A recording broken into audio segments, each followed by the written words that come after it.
আসসালামু আলাইকুম সুপ্রিয় দর্শক, এটা আমাদের একটা মোটামুটি বলা যায় যে একটা কলা বাগান। এখান থেকে কলা আনা মানে একটা চ্যালেঞ্জের বিষয়। কারণ হচ্ছে এখানে যেগুলা দেশি একদম হুমাই কলা ওইগুলা আছে, তারপরে যেটারে বিসি কলা কয় হাইট্টা কলা ওইটাও আছে।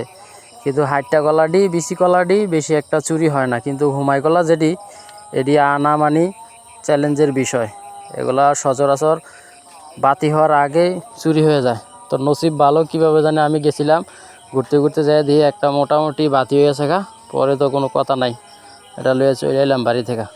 তো এটা হলো আমাদের বাড়ি থেকে হাইটা যাইলে প্রায় 15-20 মিনিট লাগে অতটুকু দূরে।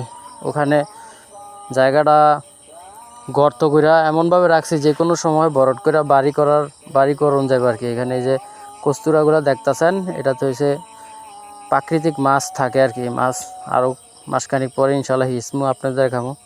তো কলাগুলো নিয়ে আসলাম আইনা কাইটা তারপরে রাখলাম, দেখি কতদিন লাগে পাকতে। হয়তো 2-1 দিন লাগবে আর কি, সময় পাইকে দেবো ইনশাল্লাহ। তারপরে বাড়িতে দেখলাম যে একটা চিমটা গাছ, এটাতে মাশাল্লাহ দিলে এমন পরিমাণে ফুল আসছে, আবার ফলও আইছে। দেখেন চিমড়া কি সুন্দর। চিমড়াগুলা মোটামুটি 4টা চিমড়া অনেকটা বড় হয়ে গেছে তারপরে অনেকগুলো করা আছে।